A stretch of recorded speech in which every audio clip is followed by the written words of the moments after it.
안녕하세요. 한재훈입니다.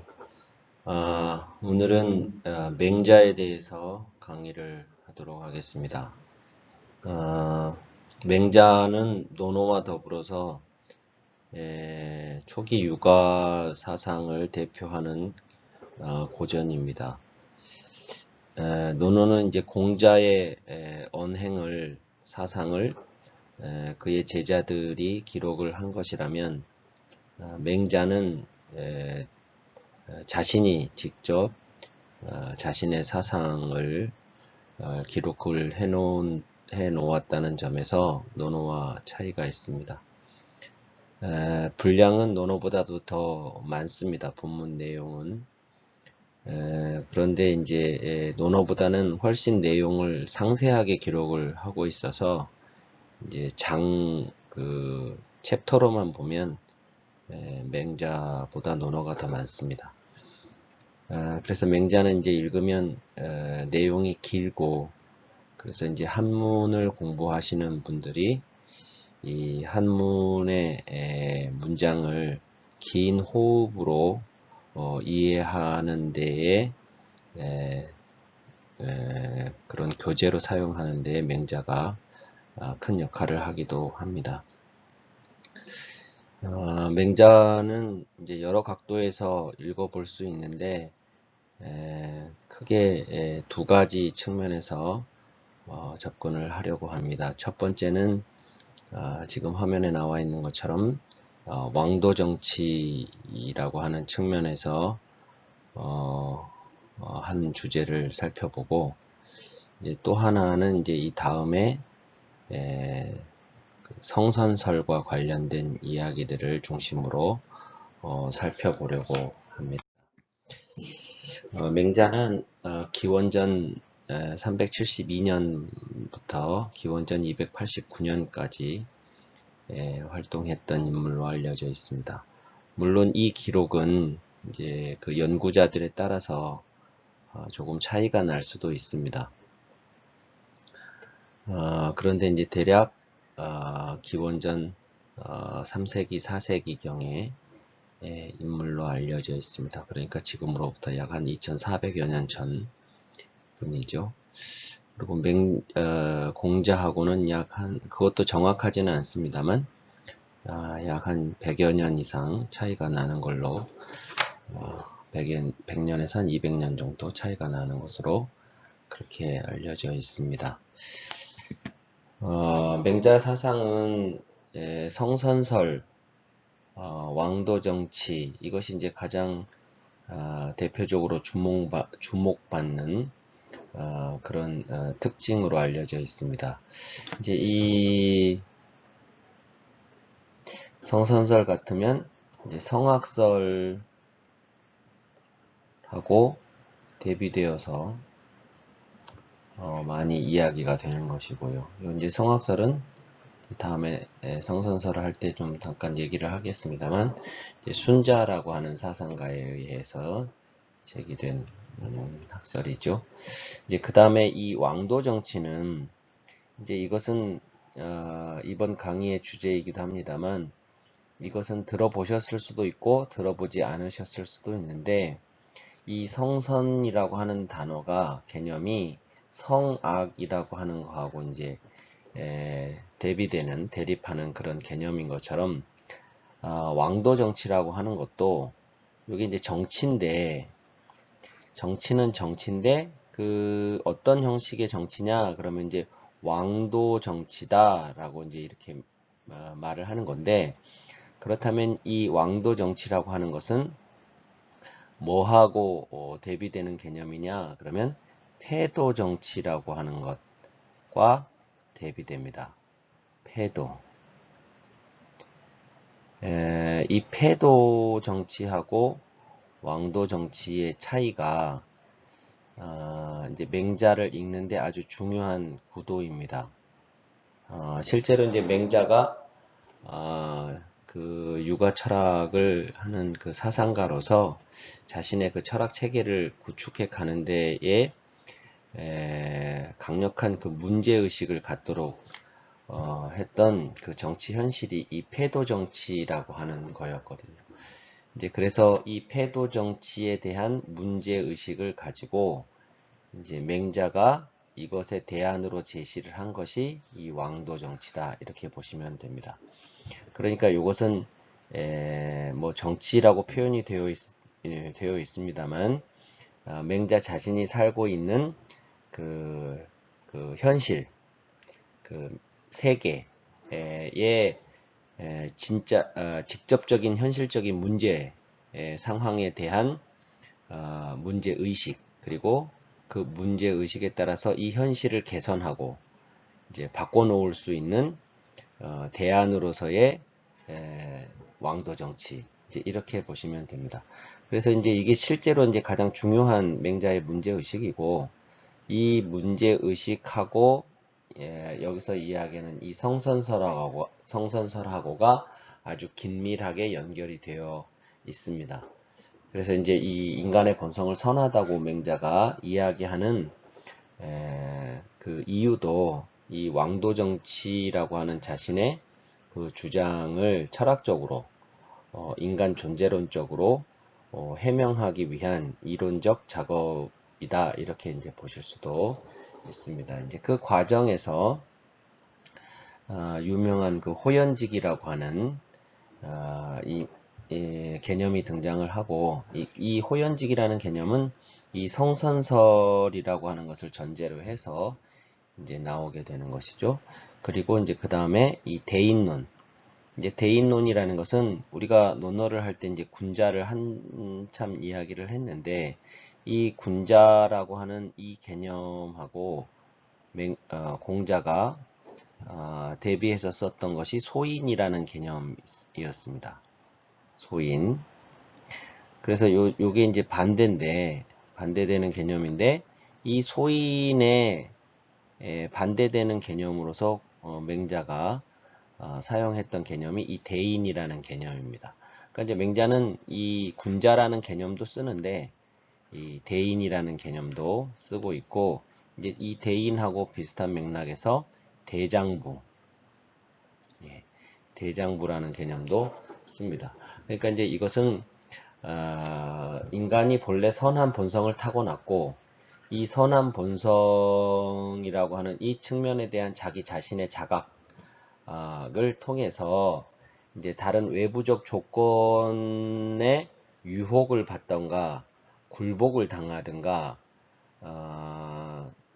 뭐 해가지고 자기의 본래적인 모습을 잃어버리고 이제 그 외부 조건에 아부하는 삶을, 비굴한 삶을 사는 것을 이제 소인이라고 보는 거고, 이제 대인이라 대장부라고 하는 것은 자기 내면에 충분한 선의 가능성을 가지고 있기 때문에 그 자기 자신에 대한 자기 인식과 자각의 과정을 통해서 세상 누구 앞에서도 당당할 수 있는 인물, 이제 그런 자기 자신을 맹자는 대인 또는 대장부라는 말로 이야기를 합니다.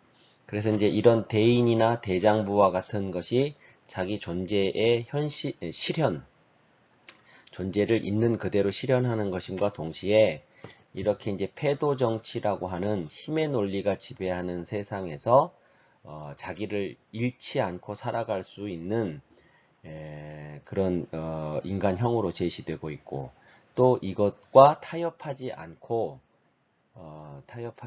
당당히 맞설 수 있는 그런 이제 힘의 원천도 이런 개념들 속에서 설명을 합니다. 그래서 이제 온 세상이 이런 이제 패도 정치라고 하는 이 기조 위에서 몇백 년째 영위가 되고 있는데, 이 잘못된 현실과 당당히 맞설 수 있느냐 하는 이 문제가 이제 아주 맹자에게는 중요한 것이었기 때문에 이런 개념들을 통해서 세상이 그러니까 휩쓸려 가지 않고 이런 근본적인 정의와 도덕을 사람들한테 호소할 수 있느냐.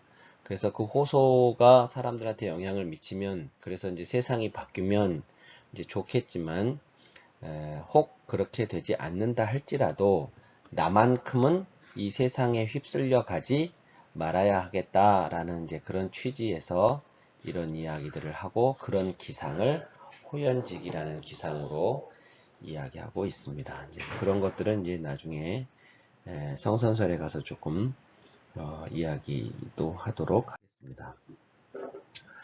이제 맹자를 이야기를 하자면 맹자는 단순히 이제 어느 시점에 튀어나온 인물이 아니고 공자를 공자 이후에 태어나서 공자를 직접 모시고 제자가 되어서 공부를 하지는 못했지만 공자로부터 이제 큰 영향을 받았다고 자기 자신이 받았다고 고백을 하죠. 맹자 책 안에서 그런 기록을 남깁니다. 이제 그 자신이 제자가 아니었지만 공자로부터 큰 영향을 받았다는 그 표현을 어떻게 하느냐면 이렇게 사숙이라고 표현을 합니다. 이 사숙이라는 말은 이 숙자가 뭐 사전에 찾아보시면 착할 숙, 또 맑을 숙, 뭐 이런 표현들로 나와 있습니다. 그래서 뭐 착하다 맑다 이제 그런데 이게 다 뭐냐 그러면 이제 좋다는 뜻이고 좋아진다는 뜻입니다. 그러니까 탁한 거에서 맑아진다. 탁함에 대해서 맑다. 악함에 대해서 착하다. 이제 그런 것이란 말이죠.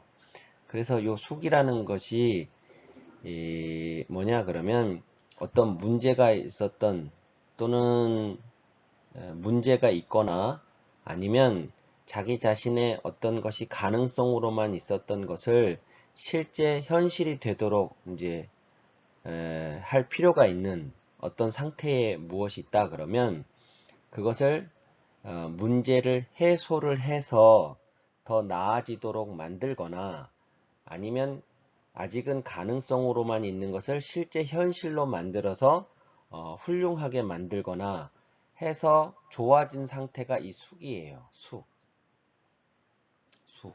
그러면 이제 그런 이 숙을 가장 이제 대표적으로 기대하는 그 영역이 어디냐? 그러면 교육의 영역이죠. 교육이라고 하는 것이 결국 어떤 아이들을 가능성으로만 존재하는 어떤 아이들의 가능성을 이제 실제 현실로 현실로 실제로 이끌어내서 그것이 이제 현실이 되도록 하는 것 그런 과정 또는 어리석은 사람을 어리석은 채로 방치해 두지를 않고 조금 더 깨달은 상태로 인도하는 과정 뭐 이런 것들이 이제 교육이기 때문에 이 숙이라고 하는 것을 실제 대표적으로 수행하고 있는 영역이 바로 교육의 영역입니다. 그러면 이제 제자가 스승을 찾아가서 제자 되기를 청하고 스승이 그 제자의 청을 받아들여서 이제 사제 관계가 맺어지면 그러면 이제 스승이 제자에게 교육을 통해서 그 제자를 이제 이 숙을 시키는 것이죠. 예컨대 숙을 시키는 것입니다. 그러면 이제 그 둘이 서로 상호 제자가 스승을 선택하고 스승이 제자를 선택하고 하면 그것은 이제 서로가 공인하는 약속하는 이제 그런 사제 관계가 되겠지만 지금 공자와 맹자의 관계는 그 생몰 시기가 다르단 말이죠. 맹자는 공자가 이미 세상을 뜬 이후에 한참 후에 태어났기 때문에 이제 그런데 이 공자의 말씀이 구전으로든 책으로든 기록이 되어서 맹자한테 전해졌습니다. 그리고 이 말씀은 다른 어떤 분의 이야기보다도 맹자에게 큰 영향을 끼쳐서 맹자를 숙되도록 했다는 얘기죠. 그러면 이 맹자에게 있어서 이 공자라고 하는 분은 세상의 어떤 분보다도 자신한테는 더 없는 스승이라고 여겨졌겠죠. 그런데 정작 이 공자는 이 자신이 세상을 뜬 후에 맹자라는 인물이 나와서 자기로 인해 이런 영향을 받아서 자신을 세상의 가장 위대한 스승으로 생각하고 있다는 사실을 공자 자신은 모른단 말이죠. 자, 그러니까 이것은 어찌 보면 일방적 관계인 것이죠. 제자가 스승에게 제자 되기를 청하고 스승이 그것을 허락을 하고 그래서 둘 사이에 사제 관계가 성립된 것이 아니라 혼자서만 원사이드로 일방적으로 이 공자라고 하는 분을 자신의 스승으로, 그것도 가장 위대한 스승으로 삼아서 자신이 이제 변화되는 것을 스스로 이제 경험하는 이제 그런 것이기 때문에 이 과정은 일방적이다. 그래서 이게 사자가 쓰여진 거예요. 사. 그러니까 이제 요 사라는 것의 반대는 공이지요. 공. 그러니까 공적으로 그런 영향을 받고 그런 가르침을 받아서 자신이 숙해진 것이 아니고 지극히 개인적으로 사적으로 이제 이런 영향을 받았다. 이제 그런 측면에서 자신은 공자를 사숙했다. 이제 이렇게 표현을 맹자에서 합니다. 이제 이 이후로 이런 관계, 즉 어떤 분의 직접 제자가 되어서 그분으로부터 직접 가르침을 받은 것이 아니라 이제 그분을 한 번도 뵌 적은 없지만 그분의 글이나 말을 통해서 내가 그 어떤 스승으로부터보다도 이제 더 큰 영향을 이제 받았을 경우 이제 그런 관계에 있는 것을 사속 관계라고 그렇게 이야기를 합니다. 그러니까 이제 뭐 지금 우리들이 여기 있으면서 만약에 21세기를 살면서 2020년을 살면서 뭐 5, 600년 전에 퇴계의 말씀을 듣고 내가 퇴계에게서 그 어떤 분들보다도 큰 영향을 받았다거나 다산 정약용 선생으로부터 뭐 그렇게 했다거나 예컨대 이제 그렇다 그러면 이제 자신을 그렇게 이야기할 수도 있는 것이죠. 이제 또 하나 꼭 이렇게 시대를 달리해서 뿐만이 아니라 예컨대 뭐 미국에 또는 유럽에 어떤 큰 훌륭한 학자가 계시는데 나는 직접 그분을 찾아가서 뵌 적도 없고 또 뭐 메일을 보내서라도 연락을 해본 적도 없고 다만 그분의 책을 통해서 그분의 강연을 통해서 말을 통해서 내가 어떤 영향을 받아서 이제 크게 발전을 이루었다. 그러면 그 역시 사숙이라고 할 수도 있는 것이겠죠. 하여튼 이제 맹자는 스스로를 사숙했다고 공자를 사숙했다고 고백을 했을 만큼 공자로부터 절대적인 영향을 받았던 분이고 맹자 생각에는 이런 표현들이 등장합니다. 맹자 생각에는 인류가 이 세상에 태어난 이래로 세상에 인류가 출현한 이래로 공자 같은 분은 없었다. 라는 생각을 이제 자기가 직접 얘기를 한 것은 아니지만 공자의 제자들이 그렇게 이야기했다는 것을 맹자가 인용을 합니다. 그 얘기는 그러니까 만약에 그 공자의 제자들의 그런 이야기가 터무니없다 그러면 맹자가 인용을 하지 않았을 텐데 맹자가 그런 이야기를 인용을 하고 있는 걸 보면 맹자도 역시 공자에 대해서 이제 그 정도의 생각을 가지고 있었던 것이 틀림없습니다. 그래서 이제 그 공자 이전에도 수많은 훌륭한 인물들이 있었지만 맹자는 그 어떤 분들보다도 그 한 시대를 풍미했던 황제들, 훌륭한 황제들, 요순 뭐 이런 분들보다도 이제 공자가 끼친 영향이 이제 훨씬 컸다. 그래서 이제 맹자는 맹자에서 이런 말도 합니다. 소원학공자라는 말을 합니다. 내가 원하는 바는 이게 소원이죠. 그러니까 내가 원하는 바는 학공자다. 공자를 배우는 것이다. 그런데 이제 이때 배우다라는 말이 배우다라고 해도 됩니다만 공자를 배운다라고 하는 말이 좀 우리말로는 좀 안 맞는 말이죠. 그래서 요런 경우에는 이 학자가 본받다 합니다. 본받다. 저번에 논어할 때 했던가요? 이 본받다, 이 학이라는 글자가. 그래서 이제 본받다의 이제 조금 다른 표현이 이제 담다죠. 담다. 그래서 내가 원하는 것은 공자를 닮는 것이다.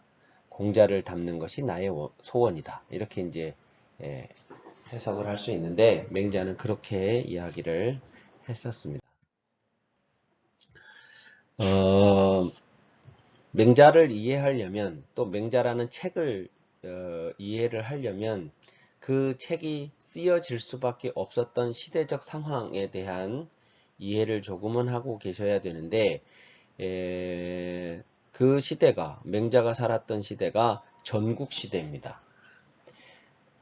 전국시대 중기에 맹자가 살았고 공자는 춘추 시기 말기에 살았습니다. 춘추가 약 200여 년 지속이 되거든요. 200년에서 300년 가까운 시간 동안 춘추 시대가 지속이 돼요. 그래서 이제 춘추 시대는 보시면 기원전 770년부터 475년까지 약 300년 가까이 300년 동안 이렇게 지속이 됩니다.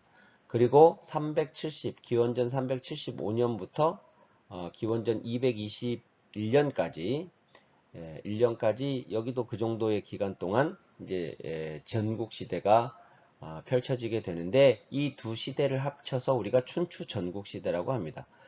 공자는 이 춘추 시대의 말기쯤에 활동했던 분이고 맹자는 이 전국 시기 중후반기에 활동을 했던 그런 분입니다. 그래서 이제 이 춘추 시대와 전국 시대가 좀 다른데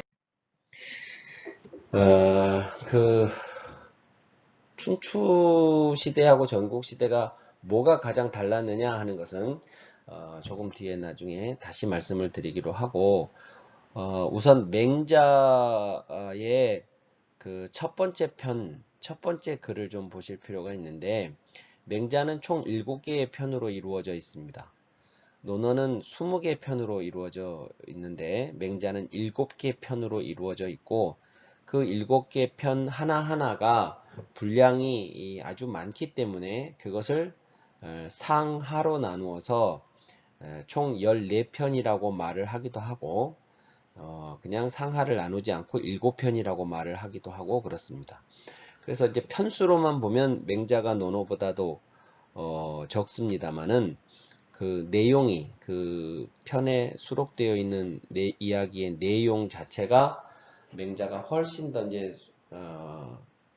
소상하게 많은 분량으로 기록이 되어 있기 때문에 내용 자체는 맹자가 그 더 많고 이제 이야기 가지수로 보면 논어가 더 많고 이제 그런 특징이 있습니다.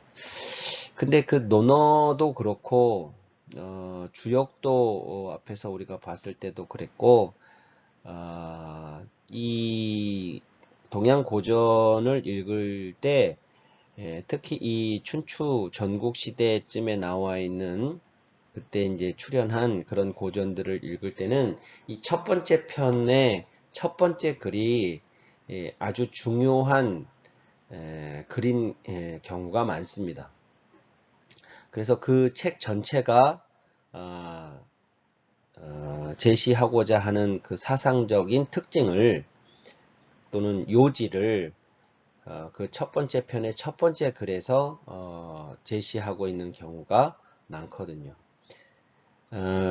맹자도 그런 측면에서 보면 이 첫 번째 편 첫 번째 글이 가장 중요한데 맹자 역시 자신의 사상을 맹자라는 책에 수록을 하면서 그걸 시간 순으로 그 이야기 사건이 있었던 그 시간 순으로 배치를 한 것이 아닙니다.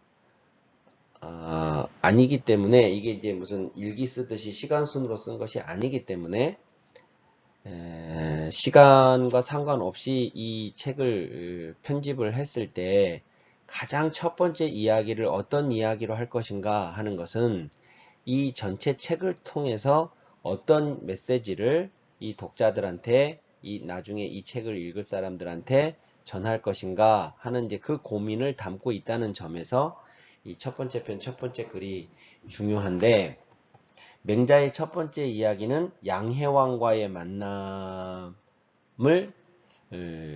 수록을 하고 있습니다. 첫 번째 이야기는 그 이야기입니다. 맹자가 양해왕을 만났을 때, 양해왕이라고 하는 임금을 만났을 때, 임금이, 이 양해왕이 말했습니다. 어르신께서 천리를 멀다 않고 오셨으니 또한 장차 내 나라를 이롭게 해주실 수 있겠습니까? 그렇게 질문을 했습니다.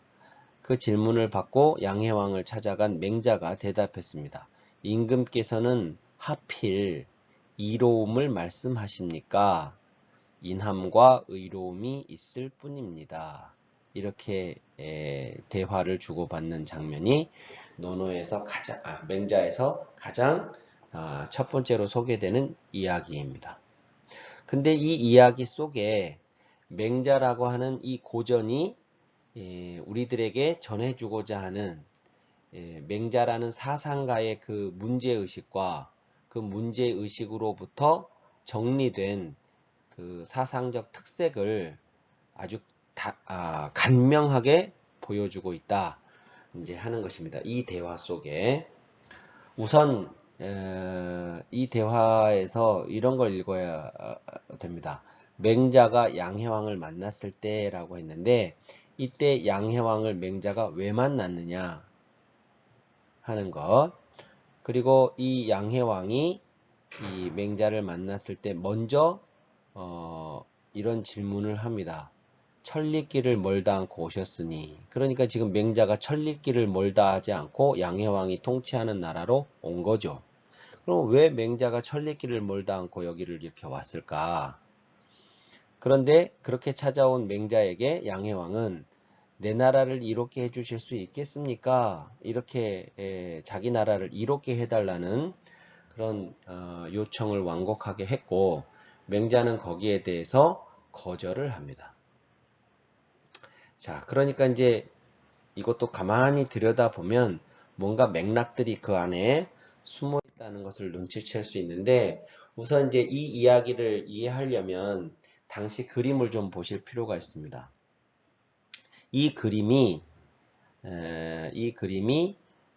흔히 전국칠웅이라고 불리우는 전국 시대의 7개의 이제 강력한 나라들이라는 뜻입니다. 전국 칠웅이. 그 7개의 강력한 나라가 진, 조, 위, 한, 초, 연, 제 이겁니다. 이게 이 강력한 7개의 나라인데 이것을 전국 칠웅이라고 하는데, 지금 조금 전에 보셨던 양해왕이라는 임금은 어느 나라 임금이냐? 그러면 위나라 임금입니다. 위나라. 이 위나라의 수도가 대량이에요. 대량. 그래서 이 대량의 이 양자, 수도인 양자를 따서, 그러니까 그 임금은 원래 해왕인데 원래는 이러면 이제 이 앞에다가 나라 이름을 붙여야 되는데, 양해왕 같은 경우에는 위해왕 이렇게 해도 되고, 이제 그렇지 않고 이 수도의 이름인 양을 따서 양해왕이라고 하기도 하고 그렇습니다. 이 나라가, 이 국이라는 글자가 이 나라 전체, 예컨대 이 지금 초록색으로 되어 있는, 이 노란색으로 되어 있는, 이 뭐 살구색으로 되어 있는, 또 뭐 요런 진한 살구색으로 되어 있는 이런 나라들 전체를 가리키는 용어로 쓰일 수도 있고요. 나라 전체를, 영토 전체를. 그 다음에 이 국이라는 글자가 수도를 가리키는 경우도 있습니다. 그 나라의 수도. 그래서 요 나라하고 수도는 결국 이제 같이 가는 이 나라를 대표하는 곳이 이제 이곳이기 때문에 그래서 이제 수도를 나라 이름으로 쓰는 경우도 있고 이제 이런 경우에는 나라 이름은 위지만 이 수도의 양을 가지고 양해왕 이렇게 이제 불렀던 것입니다. 자, 그런데 이 그림에서 이제 정작 중요한 것이 뭐냐면 이렇게 전국 시대에 7개의 나라가 이제 이렇게 해서 자웅을 겨뤘는데 그래가지고 나중에 결과적으로는 이 진이라는 나라가 이 전국 이 나머지 이 나라들을 통일을 하죠. 통일을 하게 되는데 그런데 그 전에 알아두셔야 되는 게 뭐냐면 이 7개의 나라로 전국 칠웅이 출현하기 전에 이 중국에는 수십 개의 나라들이 있었습니다. 이때 이 나라라는 말이 뭐냐? 그러면 제후가 통치하는 나라예요. 그래서 제후들은 여러 명이 있었고 수십 명의 제후들이 있었고 그 제후들의 영토를 국이라고 했었습니다. 그러면 중앙에 천자라는 사람이 있고 이 천자의 고유 영토가 있습니다. 고유 영토가 있는데 자신이 예컨대 여기가 중국이다. 그러면 이 천자가 이 영토를 전부 직접 통치를 할 수 못하고 자기의 고유한 그 영토를 따로 이만큼을 이제 소유하고 나머지 영토에 대해서 조금씩 이렇게 영토를 나눕니다. 나눠 가지고 자신을 대신해서 이 나라들을 다스릴 수 있는 사람들을 임명을 하죠. 그것이 제후들이에요. 그래서 이제 이렇게 다른 나라들이 이렇게 임명이 되어 있는데 여기 천자가 직접 통치하는 요만큼의 나라 말고 제후들이 통치하는 나라들을 이걸 전체 합해서 뭐라고 하느냐 그러면 천하라고 그래요.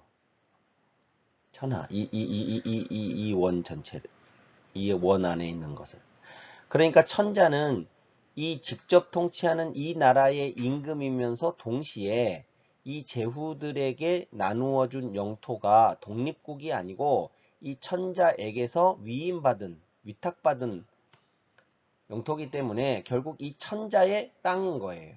그래서 천자의 통치 범위는 여기까지예요. 그것을 천하라고 합니다.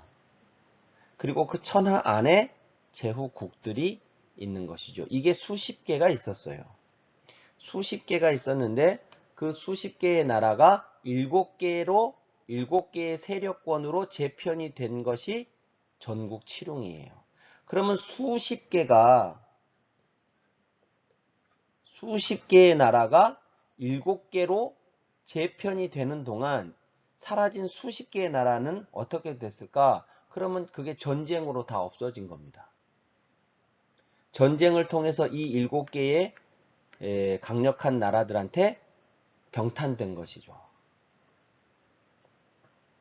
그러니까 그 수십 개의 나라가 7개의 나라로 됐다는 얘기는 그 안에 수많은 전쟁이 몇백 년에 걸쳐서 있었다. 이 이야기입니다. 그런 얘기입니다. 그런데 지금 이 위나라의 임금인 이 해왕이 맹자를 만나는 장면이 어떻게 해서 벌어졌느냐 그러면 그 맹자를 만나기 전에 이 위나라가 이 진나라하고 전쟁을 한번 했고 제나라하고도 전쟁을 한번 했고 조나라하고도 했고 초나라하고도 했습니다.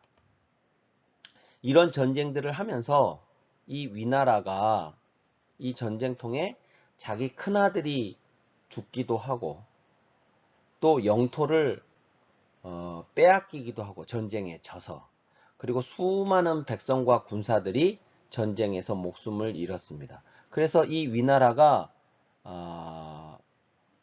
이곳 저곳으로부터 이제 패전을 해서 그 국가 위신도 위신이지만 국력으로도 그 위험한 상황에 이제 몰렸었던 거예요. 그래서 이 해왕이 이제 이것을 일신해야겠다, 이 분위기를. 그래서 다시 분위기를 다잡아서 국력을 다시 회복을 하고 나라의 그 권위도 다시 좀 세우고 국제적으로 이 위나라의 위상을 다시 좀 떨쳐야 되겠다, 이런 그 생각을 해가지고 어떤 조치를 취했냐 그러면 이 중국 전체에 현자들을,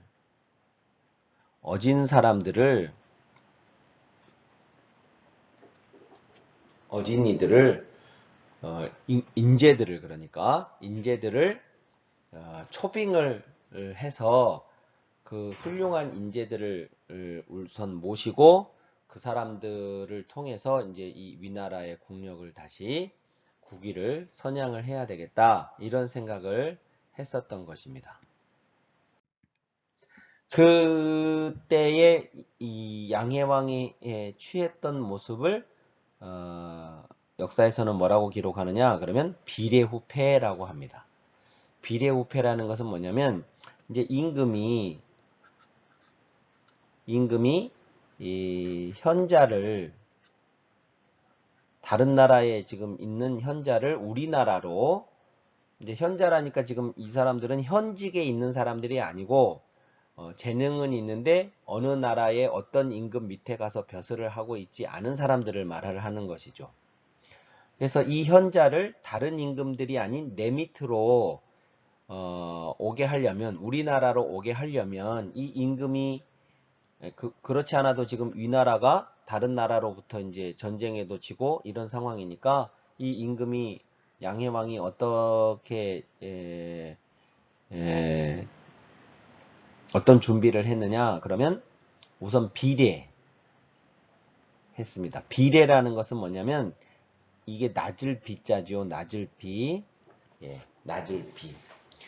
뭐 자기 비하하다 그러면 자기를 이제 이렇게 형편없이 낮춘다, 이런 뜻이죠. 그런 비입니다.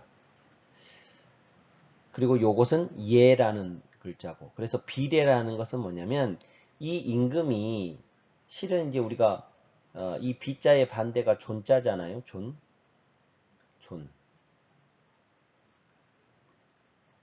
존귀하다 할 때, 그러면 이 존비인데 이 존 중에서도 가장 지극히 존귀한 사람이 지존인데 이게 임금이라고요. 근데 이 임금이 이 현자하고 관계에서 이 지존이라는 걸 내세우면 현자가 거기에 가지 않아요.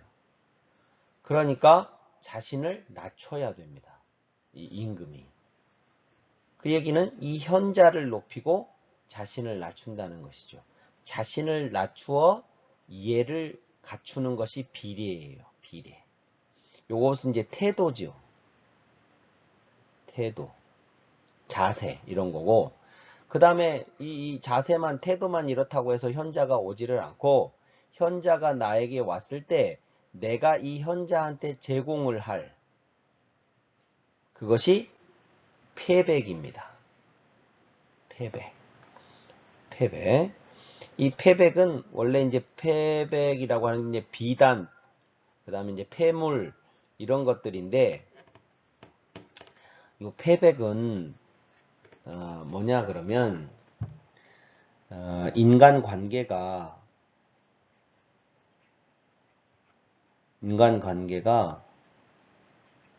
두 종류의 관계가 있습니다. 첫 번째는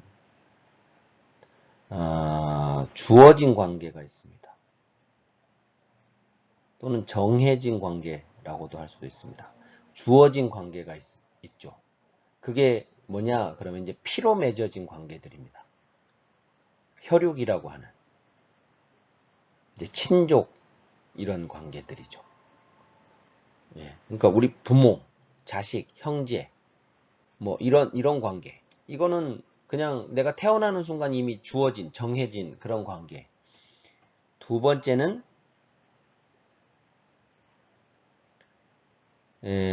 처음에는 아무 관계가 아닌데 나중에 선택한 관계가 있습니다.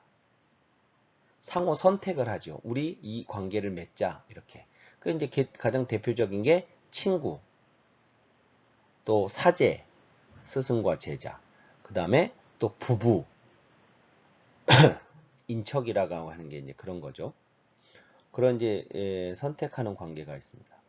이 주어진 관계는 이미 태어날 때부터 그냥 그 관계가 형성이 되어 있기 때문에 굳이 새로 뭐 관계를 만들고 뭐 이제 그럴 필요가 없는데, 이 선택을 하는 관계에 있어서는 선택을 해야 하니까 A하고 B가 이제 원래 아무 사이도 아니었는데 이제 어떤 관계를 맺으려고 하면 이 A하고 B 사이에 일방적이어서는 이 관계가 형성이 되지가 않는 거죠.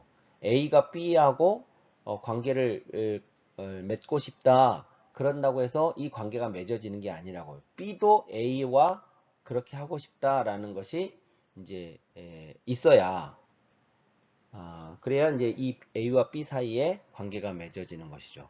그러면 서로 이제 잘 모르는 사람들끼리 우리 뭐 사제 관계를 맺자, 부부 관계를 맺자 이럴 때 서로 잘 모르는 사람들이 제가 왜 나하고 관계를 맺으려고 할까? 이제 이런 생각을 한편에서 할 수가 있단 말이죠. 그러니까 예컨대 이제 이 A가 좀 더 이제 적극적으로 이 B하고 관계를 맺고 싶다고 해보죠. 할 때 A가 B한테 어떻게 해야 되겠느냐? 그러면 나는 너하고 정말 이 관계를 맺고 싶다. 근데 이게 말로만 해서 이 B가 이 A의 간절한 그것을, 간절한 그 마음을 이해할 수가 없으니 A는 이 B에게 물증을 보여줘야 돼요. 그 물증. 그러니까 봐. 자, 내가 너한테 이걸 줄게. 하면서 어떤 물증을 준단 말이죠. 그럴 때 B가 이제 그걸 봤을 때 이 물증을 보고 A가 정말로 간절하게 나하고 이 관계를 맺고자 하는 것이고 이것은 거짓이 없는 거구나. 이 물증이 바로 그것을 보장해 준다라고 느낄 수 있는 것이어야 하겠죠. 이제 그러니까 그것이 뭐냐 그러면 A가 가지고 있는 것 중에서 가장 가치 있는 것이어야 한다고요. 가치 있는 거. 의미적으로 가치 있는 것이든 그 값으로서 가치가 있는 것이든 뭐든 간에 하여튼 이 A가 정말로 소중하게 생각하는 그 무엇을 B한테 내가 이걸 너한테 줄 테니 내 마음을 믿어다오. 이렇게 이제 하는 것이어야 한다는 말입니다. 요 물증이 뭐냐? 그럼 패백이에요. 패백. 네. 그런데 그게 이제 패백이라서 서로 선택을 해야 하는 관계를 맺을 때에는 이런 것들을 이제 주고받고 합니다. 그게 패백입니다. 결혼식장에서 패백을 드린다 하는 그 패백이 원래 그런 의미라고요. 그게 뭐 한쪽에서 한쪽으로만 신부가 신랑한테, 신랑이 신부한테 한쪽에서 한쪽으로만 주는 게 아니라 원래는 둘 다 그런 거였다고. A가 B한테로 이제 그렇게 가면 이제 B도 거기에 대한 답례를 하죠. 답례를. 그게 이제 원래 결혼식을 하기 전에 주고받는 과정이에요. 우리 요즘에 이제 패백이라고 하는 것은 그 본래적인 의미라든가 그 과정은 다 생략하고 그 뭘 주고받고 인사하고 하는 그 장면만 딱 남아가지고 결혼식을 하고 한쪽으로 어디 방으로 가가지고 거기서 막 이제 인사하고 그걸 이제 패백 드린다고 하는데 실은 원래는 이제 그건 인사 드리는 거고 나중에 이제 우리가 부부가 됐습니다 하면서 인사를 드리는 거고 원래 패백은 결혼을 하기 전에 양가에서 왔다 갔다 하는 것이 패백입니다. 그리고 임금과 신하라는 관계도 결국 그런 관계예요. 네. 한 나라에 어떤 사람이 있다. 그러면 그 나라에 이제 그 소속되어 있는 인구로서 이제 백성일 수는 있지만 실제로 어떤 임금을 모시고 모시지 않고 나가서 벼슬을 하고 벼슬을 하지 않고 하는 것은 이제 이 사람의 선택에 딸려 있는 것이고 이 사람과 이 사람의 이제 상호 필요성 이 임금을 통해서 내가 이 세상을 어떻게 바꿔보고 싶겠다. 이 임금 바꿔보고자 한다. 이 임금이라고 하면 그럴 수 있을 것 같다. 라고 해서 이 임금 밑으로 간다거나 내가 어떤 일을 하고 싶은데 이 사람이 나를 도와줘야만 내가 그 일을 할 수 있겠다 했을 때 이제 서로가 그것이 맞아야 되는 것이죠. 유비가 제갈량을 찾아간다고만 해서 그것이 되는 게 아니라 제갈량도 조조나 손권이 아니라 유비여야만 하겠구나라는 생각을 제갈량도 했어야 한다 그 말입니다. 그래서 유비가 먼저 찾아왔는데 제갈량이 자꾸만 퇴짜를 넣는 이유가 이 사람이 나를 얼마만큼 간절히 원하는가를 테스트하고 싶은 거죠.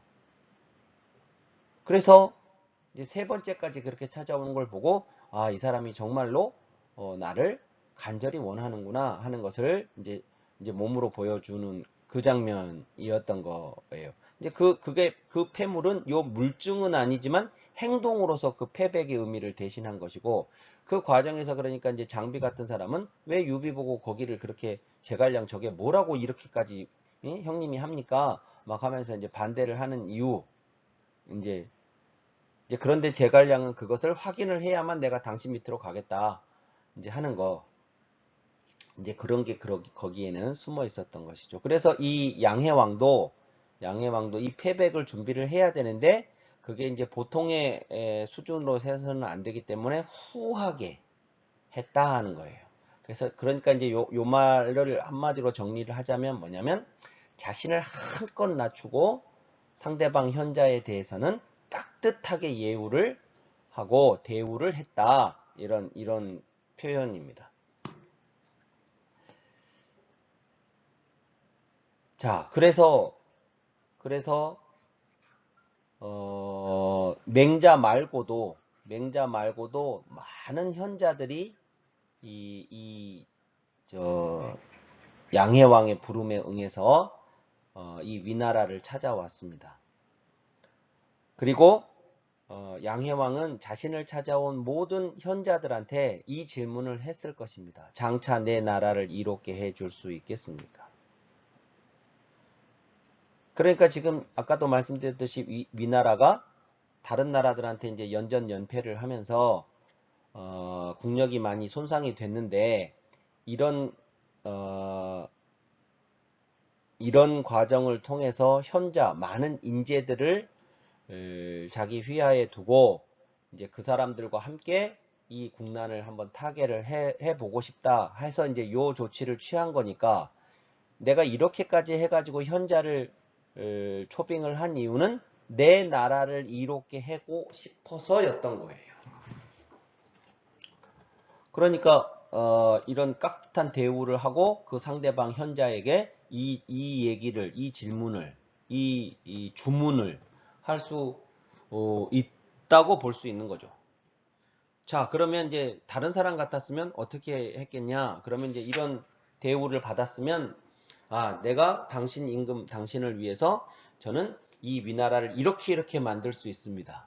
저를 한번 믿고 써주신다면 정말 기대에 어긋남이 없이 이 위나라에 엄청난 이로움을 가져다 드리겠습니다. 뭐 이렇게 해야 됐지 않았겠습니까? 그런데 맹자는 뭐라고 했냐면 왜 하필 이로움을 말씀하십니까? 하면서 요 이롭다라는 말을 그냥 탁 쳐버렸다고요. 이 첫 번째 이 이야기 장면을 보시면 맹자가 이후 수많은 임금들하고 대화하는 기록들이 이제 맹자에 수록이 되어 있는데 그때 맹자가 왜 그렇게 임금들한테 까칠하게 했는지를 이미 보여줘요. 이 이야기가. 그냥 요게 사실 핵심인데 요렇게 한 이유가 요건데 왜 이걸 얘기하냐고 해버린다고요. 그 다음에 뭐라고 하냐면 이런 말을 임금이 돼가지고 이런 말을 하면 안 되고 임금은 요걸 얘기를 해야 한다는 거예요. 인함과 의로움이 있을 뿐입니다. 이로움이 아니라 인함과 의로움이 있을 뿐입니다. 이렇게 얘기를 합니다. 이 인함에 대해서는 논어에서 이미 제가 여러 번 말씀을 드렸죠. 기억을 하고 계실지 모르겠는데 논어의 인이라고 하는 것에 대한 여러 이야기들이 있지만 결국 핵심은 극기와 애인이다. 예. 극기와 애인이다. 그러면서 제가 그 경기 심판 이야기를 심판이 A라는 선수 편만 들어도 B는 거기에 승복하지 않을 것이다. 뭐 그 그림 보여드렸죠. 그 내가 내 자신에 대해서와 타인에 대해서 어떻게 할 것이냐 하는 것이 이 관계 자체가 이미 내가 나한테 어떻게 할 것이냐와 타인한테는 어떻게 할 것이냐라고 했을 때 이 대상으로서의 나와 이걸 판단하는 주체로서의 내가 동일인이라고 하는 점에서 이미 이건 기울어져 있어요. 균형이. 그러니까 이 균형을 잡으려면 밸런스를 맞추려면 이 기에 대해서는 극을 해야 되는 것이고 인에 대해서는 애를 해야 돼요. 이게 결국 뭐냐 그러면 공이라고요. 공적인 거예요. 어떻게 사적인 것을 이 사사로움, 이 사를 극복하고 이 공을 지향을 할 것인가에 대한 문제의식이라고요. 이 인이라고 하는 게. 근데 이 의로움도 마찬가지거든요. 그래서 이 이로움하고 인함과 의로움, 특히 이제 요 의로움, 이로움은 의로움하고 상대적인 것인데 이 의로움과의 대립구도를 통해서 이 자신한테 이것을 주문하는 임금에게 대응하는 맹자의 모습. 이 이야기가 맹자 전체를 관통하는 핵심이라는 것입니다. 이 이야기가. 그리고 지금 현재 위나라의 문제뿐만 아니라 지금 양해왕이 다스리는 이 위나라의 뿐만 아니라 맹자의 머릿속에 있는 그 문제의식은 이 지금 몇백 년째 나라와 나라 사이에 전쟁을 벌이고 있는 이 상황이에요. 이 상황이 왜 벌어졌을까? 이게 맹자가 가장 중요하게 생각하는 문제점이에요. 이 상황이 왜 벌어졌을까? 그러면 그게 전부 이로움 때문이에요. 이로움 때문이다. 내 나라를 이롭게 해달라 하는 거. 여기서 말이에요. 여기서도 내 나라를 이롭게 해달라 그러면 이 위나라가 있고 뭐 조나라가 있고 한나라 있고 진나라 있고 연나라, 제나라, 초나라 이렇게 있다. 그래서 지금 이 나라들끼리 지금 어떻게 할 것인지를 두고 막 이렇게 이제 전쟁을 벌이고 있고 그 과정에서 수십 개의 나라가 없어졌고 그 없어진 과정에서 뭐 수많은 사람들이 죽었을 것이고 지금 이런 거 아닙니까? 그러면 이 과정을 통해서 가장 그 피해자는 누구냐? 그러면 결국 백성들인데 그러면 이게 어떤 나라도 행복하게 하지 못하는 지금 구조예요. 이 구조를 지금 몇백 년째 하고 있는 거예요. 그러면 적어도 이런 상황에서 어떤 세력권을 하나 가지고 있는 사람, 그 세력권의 임금이라 그러면 이렇게 얘기를 하는 거죠. 내 나라를 이롭게 하는 게 아니라 우리가 어떻게 이제는 더 이상 싸우지 말고 함께 잘 살 수 있겠습니까? 이걸 물어봐야죠. 내 나라를 이롭게 해주실 수 있겠습니까가 아니라 이 내 나라를 이롭게 해주실 수 있겠습니까의 다른 말은 반대편의 말은 뭐겠습니까? 남의 나라는 해롭게 해주실 수 있겠습니까? 잖아요. 내 나라도 이롭고 저 나라도 이롭고 또 다른 나라들도 이롭고 이 말을 이렇게 하지는 않아요. 내 나라를 이롭게 해주실 수 있겠습니까? 이렇게 하지는 않는다고요. 이미 이 현자들을 모셔오기 위해서 비례를 호패했을 때 그 이전 사건이 뭐냐 그러면 이 위나라가 다른 나라한테 전쟁을 해서 져서 자기 큰아들이 죽고 영토를 빼앗기고 하는 그 치욕을 당했기 때문에 이걸 한 거거든요. 그거를 하는 임금의 입에서 나온 이 이로께가 내 나라를, 내 땅을 수백리 뺏어갔지만 저 진나라하고 우리하고가 서로 다 같이 이로운 길이 뭘까요? 이걸 지금 묻고 있는 게 아니다 그 말입니다. 그러니까 얘들을 내가 무찌르고 우리나라가 더 강력해질 수 있는 방법이 뭘까요? 이걸 묻는 거지. 그러니까 맹자가 지금 이렇게 얘기하는 거예요. 왜 하필 이로움을 말씀하십니까? 이 이로움이라는 것은 사예요. 이따가도 말씀드리겠지만 우리 모두가 다 이로운 거 그거 이롭다고 하지 않아요. 쟤는 손해보고 내가 이롭다고 그랬을 때 나 이익받다 그러지. 이롭다라는 말은 이미 공적인 것이 아닙니다. 타자가 배제가 되어야 돼요. 배제의 논리가 그 안에는 숨어 있습니다.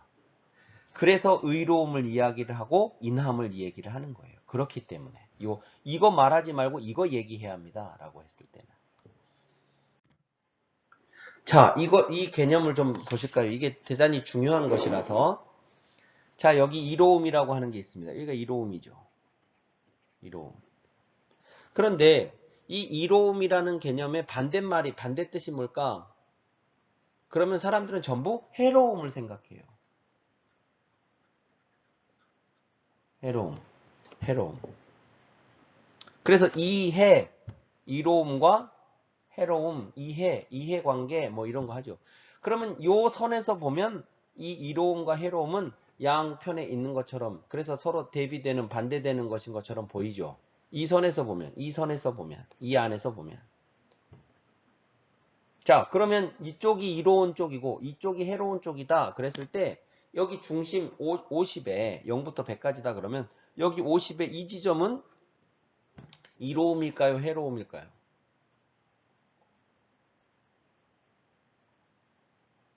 여기는.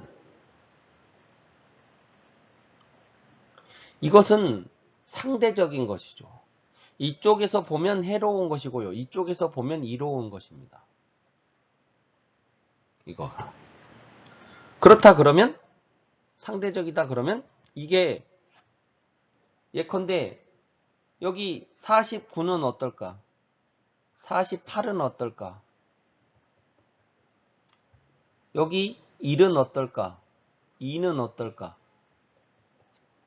다 마찬가지죠. 여기 51도, 52도, 99, 98, 다 마찬가지죠.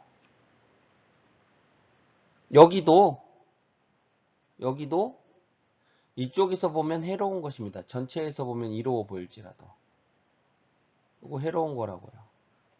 그래서 제가 말씀드리고 싶은 건 뭐냐면 이 이와 해라고 하는 것이 절대적으로 반대되는 것이 아니라 이것은 상대적인 것이다. 그래서 그 얘기는 또 다른 각도에서 얘기하자면 뭐냐 그러면 이것은 하나다. 하나다는 겁니다. 이로움의 반대가 뭘까 그러면 해로움이라고 말을 할 수가 없는 거라는 거예요. 그 해로움 안에 이로움이 있을 수도 있고 이로움 안에 해로움이 있을 수 있는 거니까. 그래서 이롭다의 반대말은 해로움이 아니고 뭐였느냐 그러면 아까 얘기했던 이것과 근본적으로 논리 맥락을 달리하는 반대되는 대립 개념은 뭐냐 그러면 의로움입니다. 의로움. 논어할 때도 잠깐 말씀을 드렸습니다만. 그래서 이게 이제 이렇게 되어 있는 것이기 때문에 현실에서의 이로움의 추구라는 것은 끝이 없는 거라고. 여기서 만족하지 않아요. 그러면 내 나라를 어떻게 이렇게 해주실 수 있겠습니까? 라고 했을 때 그게 어느 정도냐고.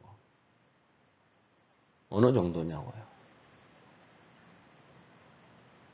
모든 나라들을 다 없애버리고 다 멸망을 시키고 뭐 그런 데까지도 갈 수도 있는 것이다. 그 말이죠. 그래서 그 속성을 조금 설명을 드리자 그러면 이 세상에는 인간이 가지고자 하는 누리고자 하는 재화가 다 아시다시피 유한합니다. 그런데 아까 그 이롭다라는 생각은, 이로움이라고 하는 것은 상대적인 것이고, 상대적이라는 것은 무한이라는 뜻이죠. 네, 무한입니다. 이 이로움을 추구한다고 했을 때 여기에는 끝이 없는 거라고요. 근데 그게 한 사람이 그럴 뿐만 아니라 세상에 사는 모든 사람들이 다 그렇다는 겁니다. 그러면 이 무한한 욕망, 이로움을 추구하는 이 무한한 욕망을 이 재화가 충족시켜 줘야 되는데, 이 재화가 유한한데 이 욕망은 사그라지지 않고 있으면 이 유한한 재화를 놓고 무한한 욕망 덩어리들끼리 무한 경쟁을 벌이게 될 거라는 거죠. 이걸 차지하기 위해서. 그러면 내가 하나를 가졌으면 나는 이제 만족한다 하면, 이제 다른 사람도 또 하나를 가지고, 또 다른 사람도 또 하나를 가지고, 그러면 이 유한한 재화 속에서도 다수가 이 이로움을 모두 다 같이 각자 누리게 되면 좋겠는데, 이 이로움에 대한 추구 자체가 무한하기 때문에 이 유한한 재화라는 조건 하에서 이 무한한 욕망은 무한 경쟁을 피할 수가 없을 것이고, 그 경쟁이라고 하는 것이 결국은 누군가를 도태시키고 배제하는 논리로 이어진다는 것입니다. 배제의 논리가 작동을 하게 되는 것이죠. 그래서 수십 개의 나라가 7개 나라가 된 거예요. 수십 개의 나라가 같이 공존 번영을 하지를 못하고 전국 칠홍이 출현을 하게 되는 것이라고요. 그런데 이 배제의 논리 안에는, 다른 누군가를, 타자를 배제한다는 논리 안에는 결국 나만 있는 것이죠.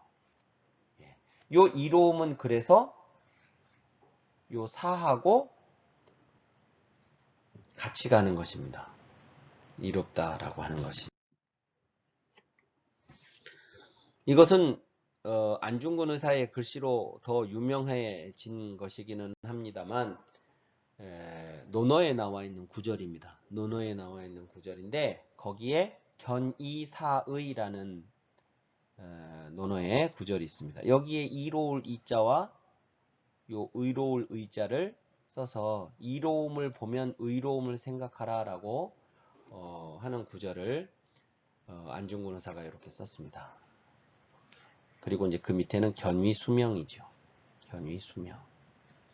위태로움을 보면 목숨을 바치라, 목숨을 내줘라, 이런 뜻인데요. 여기에 이로움을 보면 의로움을 생각하라 할 때 이 이로울 이자와 의로울 이자가 대비되어 있는데,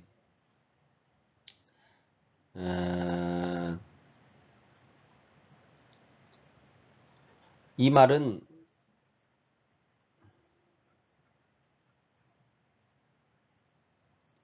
예를 들어서 견해 사의라고 하는 말은 없습니다만, 견해사의라는 말이 있다 하면 이게 같은 말이에요.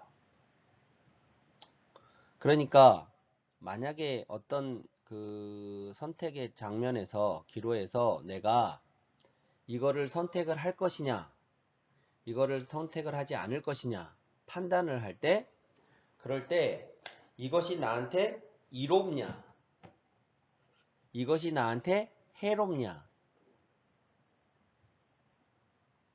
이걸 가지고 판단을 할 수가 있는데, 그 이로운 상황, 해로운 상황이 나한테 주어졌을 때 그것을 보고 그랬으면, 아, 이것이 이로우니까 나는 해야 되겠다, 이것이 해로우니까 하지 말아야 되겠다, 이렇게 생각하지 말고, 이 이롭다 해롭다를 생각하지 말고 의로움을 생각하라. 그러니까 그 얘기는 결국 뭐냐 그러면, 이것이 딱 봤을 때 나한테 엄청난 이로움을 가져다 줄 것이라는 게 보일지라도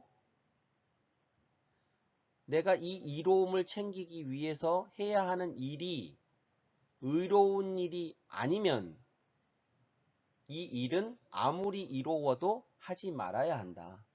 그 얘기를 하는 것이죠. 보이는 것은, 이 본다는 것은 이 이롭다라는 것이 예상이 되는 어떤 상황이 주어진 것이고,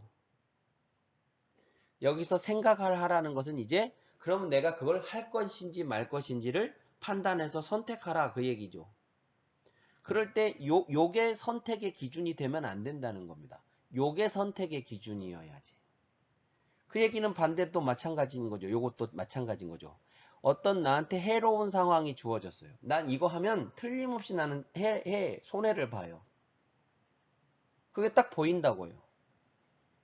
근데 그것을 보고 뭘 하라냐? 그러면 이게 해로운 것이니까 나한테 손해가 예상이 되니까 나는 안 해야 되겠다 라고 판단하거나 선택하지 말고 이것이 의로운 것인지 아닌지를 생각해 보라는 얘기죠. 그 얘기는 이게 만약에 의롭다라는 판단이 들면 이게 설령 나한테 해로운 것이 예상이 될지라도 그 일은 해야 한다, 그 얘기죠.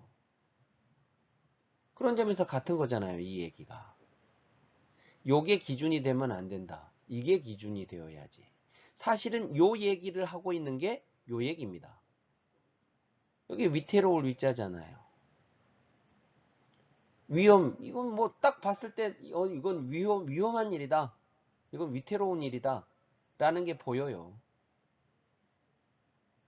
그러면 이 해 혹은 위, 인간이 생각할 수 있는 이 이로울 이자에 반대되는 해로울 해자, 우리가 보통 얘기하는 것처럼 그렇게 봤을 때 이 해롭다에서 내가 맞이할 해로움 중에 가장 큰 해로움이 뭐겠냐? 그러면 죽는 거죠. 죽음이죠. 죽음보다 더한 해로움은 없는 거죠. 근데 여기서 뭐라고 했냐면 목숨을 줘라 그랬잖아요. 목숨을 바치라. 그 죽음을 받아들이라 그런 얘기잖아요. 이게 위태로운 거니까 피할 생각 하라 그런 얘기가 아니라 아무리 위태롭더라도 그게 의로운 일이라면 기꺼이 그 일에 네 목숨을 줘라 이런 얘기잖아요. 이게 안중근 의사가 이 글씨를 쓰셨을 때 이 구절이 당신의 삶을 어떻게 선택하고 결정하고 실천할 것인지에 대한 그 안중근 의사 당신의 삶을 보여주는 이야기라고 생각을 해서 이 글씨를 쓰시지 않았을까. 그래서 우리는 그분을 의사라고, 의로운 선비라고 부르는 것이 아니냐 하는 것입니다. 예. 그래서 이 이롭다라고 하는 것이 이 의롭다 하는 거하고 항상 이렇게 대비되면서 이걸 선택할 것이냐 이걸 선택할 것이냐의 문제가 아니라 이건 같은 거예요. 그냥 조건이 조금 좀 덜 진한 회색이냐 더 진한 회색이냐의 그 차이만 있을 뿐이지 이건 다 회색이 안에 있는 것이고 실제로 이걸 할 거냐 저거를 할 거냐라고 했을 때는 여기를 이걸 선택을 해야 된다. 그 얘기를 하는 것입니다. 그래서 아까 맹자가 앞에서 왜 하필 이로움을 이야기하십니까? 인과 의로움이 있을 뿐입니다. 라고 하는 게 그래서 그런 것입니다.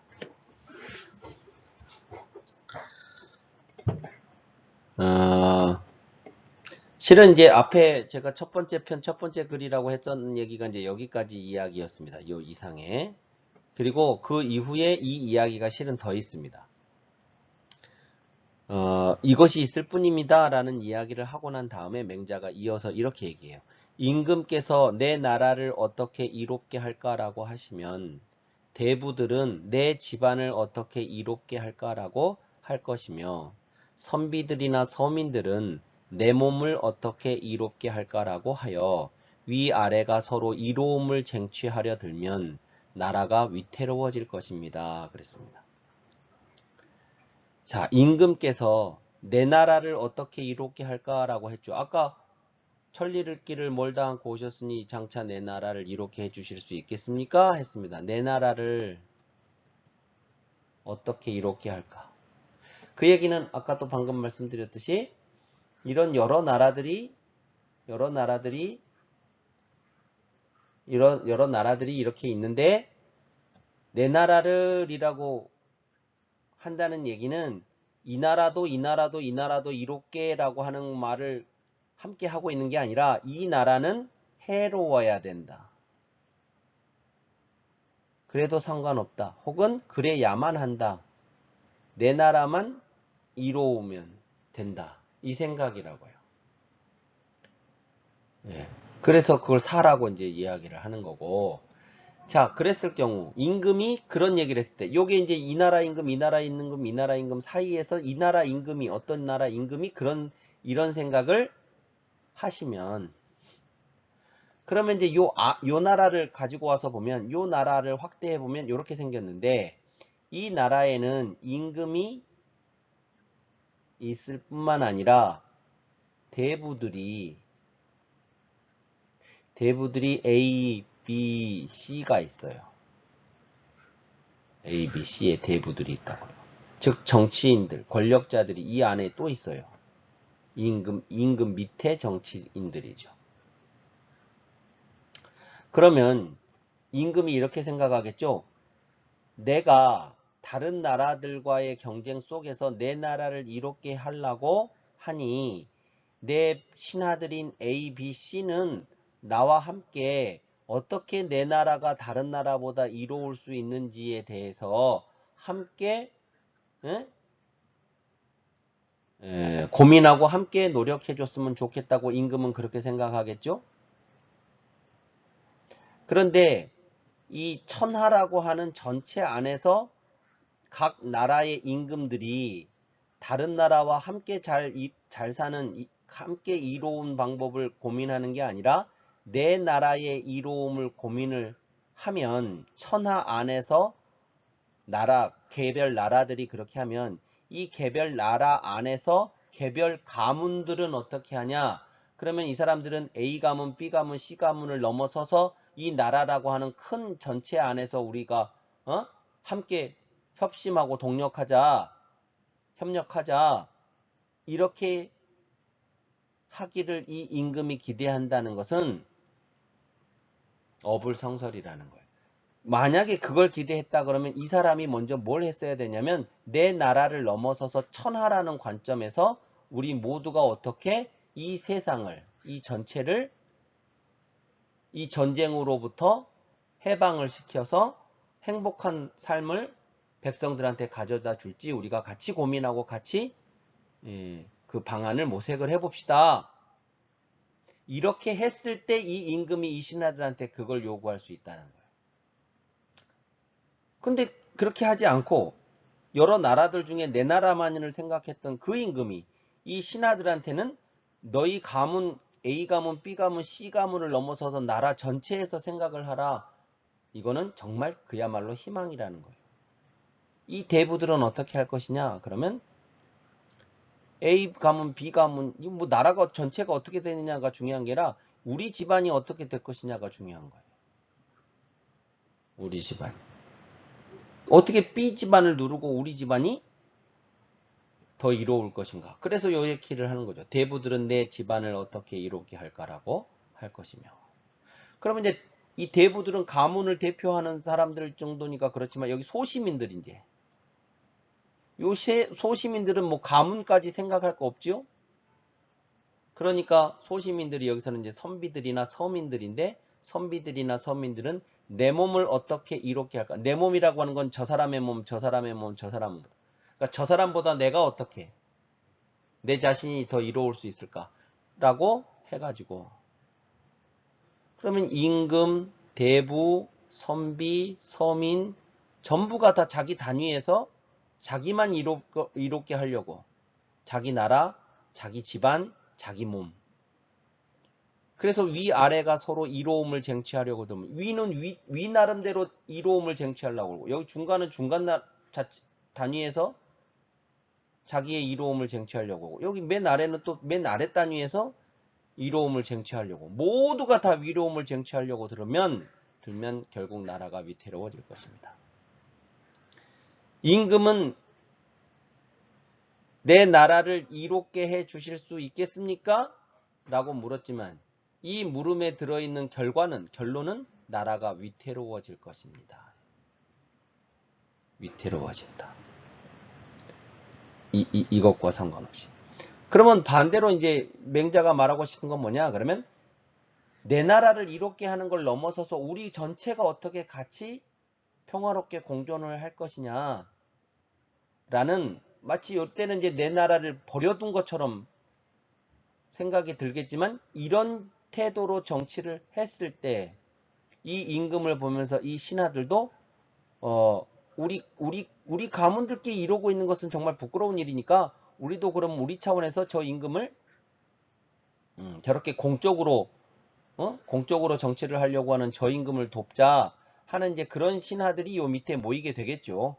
이제 그렇게 해가지고 이 사람들은 이제 나라를 그렇게 할 것이고, 요 개인들도 이제 내 몸만 이로우면 된다가 아니라 어떻게 우리 사회가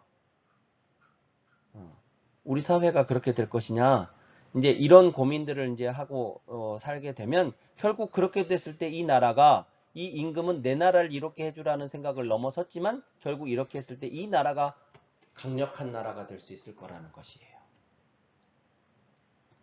그러니까 내 나라를, 다른 나라는 상관없이 내 나라만을 생각했을 때는 오히려 그 결과가 위태로움으로 가지만, 내 나라를 넘어서는 고민과 선택을 했을 때는 그 결과는 오히려 내 나라를 강하게 만드는 것이 될 수 있을 것이다.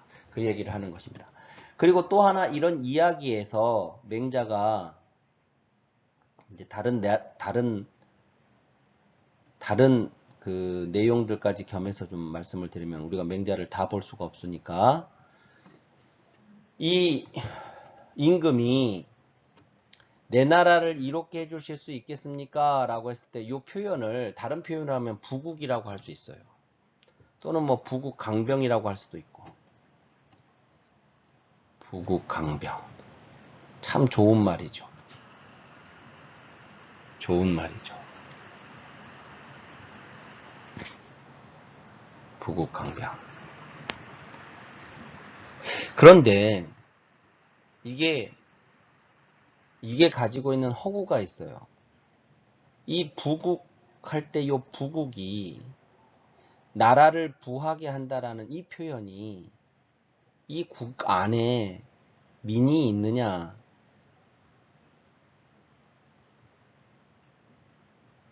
그러니까 요게 결국 부민이냐, 아니다 그거예요. 부국이라고 하는 것과 그 논리가 강병으로 연결이 되었을 때는, 요 강병이라고 하는 것은 요것이 군사들을 이야기할 수도 있고 무기를 이야기할 수도 있습니다. 뭐 또 같이 갈 수도 있는 거지만, 그러면 군대라고 하는 것은 국가의 부를 생산하기 위한 조직이 아니잖아요. 생산 조직이 아니라고. 이건 소비 조직이지. 이건 그냥 소비 조직도 아니고, 이 국가의 부를 생산해야 할 인력들을 이쪽으로, 이 병으로 가지고 와서 여기에서 복무케 하는 것이고, 더더군다나 이 군대를 유지를 하려고 그러면 이 민으로부터 세금을 걷어서 여기에다가 이제 투여를 해야 하는 것이죠. 그러니까 이제 이게 그 자체로만 보면 엄청나게 비생산적인 그런 조직입니다. 그러니까 이게 이제 어떤 비상 상황에서 국난이 닥쳤을 때, 외적의 침입이 있을 때라든가 이런 때를 대비해서 이제 그때 초래하게 될 결과가 엄청난 것일 것이기 때문에 이제 미리 이 정도의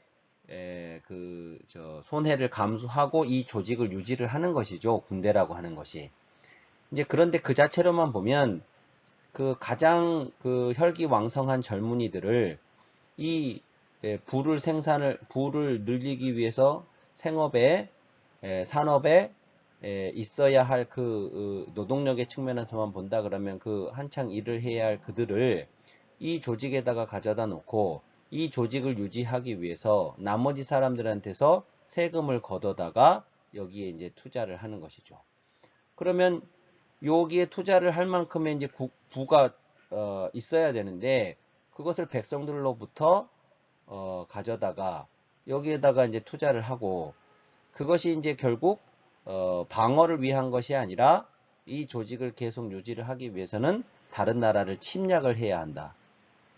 그래서 침략을 해가지고 이 침략에서 약탈한 것을 가지고 와서 다시 이 부를 또 만들고 그걸 가지고 다시 이 군대를 운용을 하고 그것을 또 다른 침략의 또 발판으로 삼고 이제 이렇게 되는 것이죠. 자, 그렇게 되면 이것을 하기 위한 것이 부국강병입니다.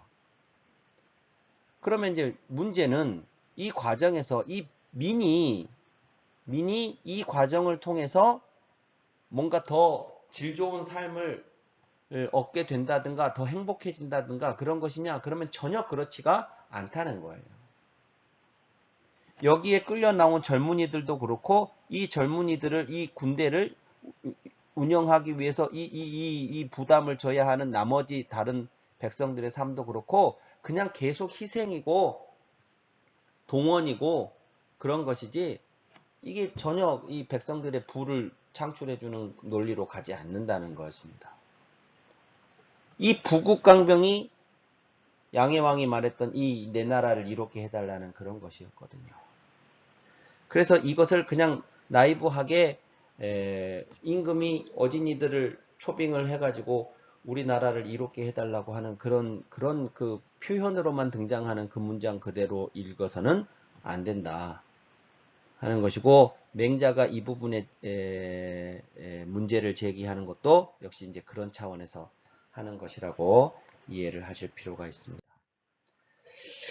자, 그래서 이제 그 방금 읽으신 그 이야기를 좀 그림으로 정리를 해보자. 그러면 여기 이제 그 한 나라의 제후가 내 나라를 이롭게 해달라고 하면 그 밑에 대부들은 내 집안을, 그 밑에 선비와 서민들은 내 몸을 이롭게 해달라고 해서 위아래 할 것 없이 이 나라 구성원 전체가 전부 이로움만을 쟁취하려고 들면 나라가 위태로워질 것이라고 했는데 여기에서 이제 이런 것들을 우리가 읽어낼 수 있습니다. 이로움에 대한 추구는 사회적으로 빠르게 학습된다는 거예요. 예컨대 이 상층부에 있는 이분들이 자신들의 이로움을 추구를 했을 때 이제 요 아랫사람들은 윗분들이니까 그런가 보다라고 하고 또는 윗분들은 그러지만 우리는 그러지 말자고 하거나 그렇게 하느냐? 그러면 그렇지 않다는 거예요. 여기 A라는 대부가 있고 B라는 대부가 있고 C라는 대부가 있고 그랬을 때 어떤 한 대부가 이로움을 추구해가지고 공적으로 모두가 다 이루어야 할 그런 기회를 사적인 이익 추구를 위해서 희생을 시켜버렸을 때 나머지 사람들은 이제 여기에 강력하게 저항하거나 반대하거나 그래서 이것을 시정하거나 하는 방향으로 갈 수도 있고 그렇지 않고 쟤는 하는데 나는 못하고 있는 이것은 바보 아니냐 이런 식으로 이제 생각을 해서 이 사람도 그렇게 하고 또 그 사람 나머지 사람들도 그렇게 하고 그래서 질서를 지키고 정의를 추구하고 하는 게 그냥 바보가 되는 이제 그런 것들은 우리가 얼마든지 많이 발견할 수 있는 것이잖아요. 그래서 이 이로움에 대한 추구라고 하는 것이 이 사람의 그 기본적인 욕망을 자극하는 문제하고 연결이 되기 때문에 사회적으로 대단히 빠르게 학습된다. 예, 그래서 윗사람이 그러면 아랫사람이 또 여기서 그러면 또 이렇게 해가지고 이게 빠르게 학습된다. 그것을 이제 우리 속담에서 윗물이 맑아야 아랫물이 맑지 윗물은 흐리면서 아랫보고만 맑으라고 하면 이게 맑을 리가 없다. 이제 그 논리가 그 논리인 것이죠. 그리고 두 번째는 뭐냐 그러면 사적인 추구가 팽배해지면 공적 정의는 파괴된다 하는 것입니다. 요게 이제 각자가 다 이로움에 대한 추구를 사회적으로 이제 빠르게 학습해서 너나 할 것 없이 이제 그렇게 되면, 그래서 이제 사람들이 그렇게 사적인 추구를 해나가게 되면, 그러면 공적인 정의는 이제 파괴가 될 수밖에 없다. 그러니까 이 공적 정의를 우리가 수호하기 위해서는, 지탱하기 위해서는 이 나만 이러면 되지라고 하는 이 나만이라는 생각을 내려놓아야 할 필요가 있다는 것입니다.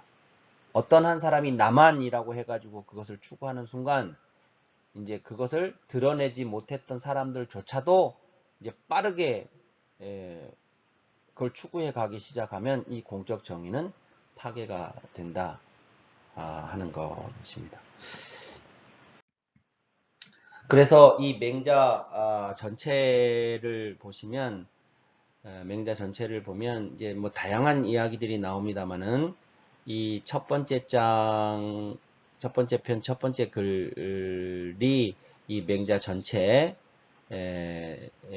관련해서 이야기를 말씀을 드리자면, 이제 가장 상징적인 이 전체 7편의 내용을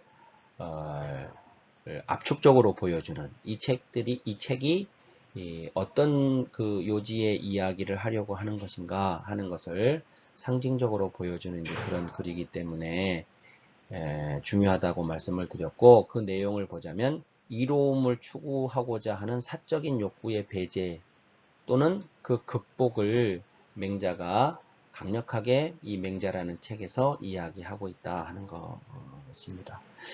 그래서 결국 이 당시 현실, 전국시대의 그 현실 문제를 맹자가 바라볼 때, 이제 임금들이 전부 이런 이제 내 나라만 이루면 된다고 하는 이런 생각을 가지고 있기 때문에, 그것이 국제적으로도, 그러니까 천하라고 하는 큰 틀에서 보더라도 전쟁이 쉼없이 일어나는 이유가 되고, 이제 그렇게 되기 때문에 국내적으로 한 국가 안에서 보면 그 안에서 계속해서 이제 백성들은 동원되고 희생당하는 그런 삶을 살게 될 수밖에 없다 하는 이제 그런 문제 상황을 읽어낸 것입니다.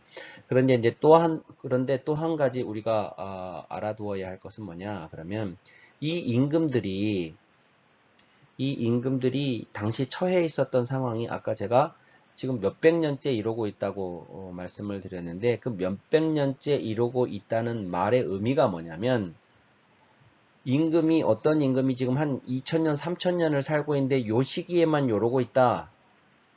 다른 이런 모습이 아닌 다른 세상을 경험한 임금들이 아니라는 얘기예요. 지금 맹자가 만나는 그 모든 임금들은 맹자 자신도 마찬가지입니다만, 그 모든 임금들은 몇백 년째 그러고 그렇게 해오고 있는 현실 속에서 임금이 되어서 임금을 하고 있는 사람들이에요.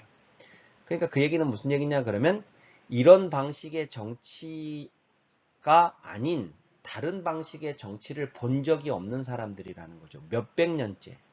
그러니까 이들이 생각하는 가장 좋은 그 정치는 뭐냐 그러면, 전쟁을 잘 수행해서 영토를 확장을 하고 다른 나라에 가서 다른 나라 사람들을 포로로 많이 잡아오고, 또 뭐 그 중요한 귀중품 같은 것들을, 문화재 같은 것들을 요즘 말로 하자면 그런 귀중한 물건들을 많이 약탈해 오고,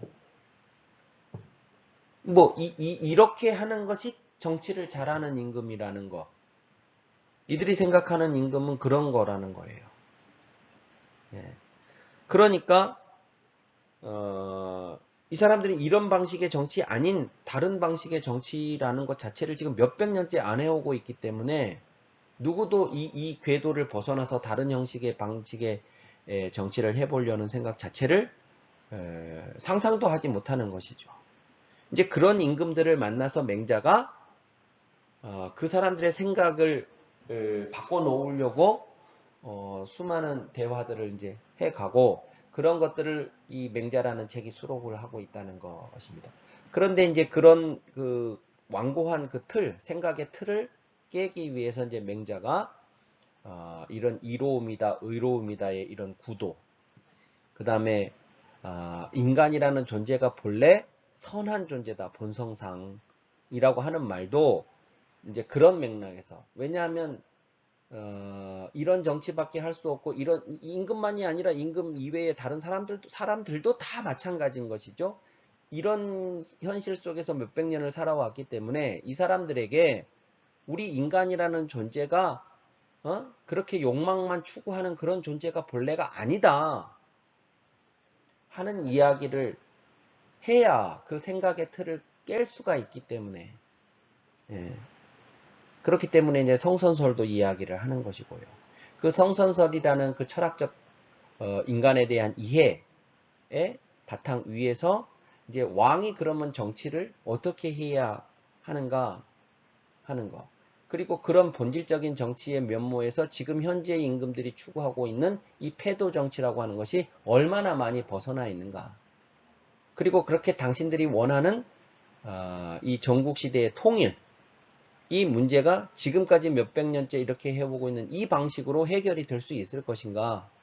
아니면 역발상으로 지금까지와 같은 이런 방식이 아닌 전혀 다른 방식의 새로운 시도를 했을 때 오히려 당신들의 그 꿈을 성취할 수 있을 것인가? 이제 그런 논리로 이야기를 해가는 것이 맹자입니다. 그래서 오늘은 이제 맹자에 대한, 맹자라는 인물과 맹자라는 책과 그리고 맹자의 여러 이야기들 중에 이제 첫 번째 편, 첫 번째 글의 그런 상징성, 그것이 이제 맹자 전체에 어떻게 관통이 되고 있는가 하는 이제 그런 이야기들을 중심으로 오늘 강의를 진행을 했습니다. 오늘은 여기까지 하고 이제 다음 시간에 이 뒷부분에 이어서 더 말씀을 드리도록 하겠습니다. 감사합니다.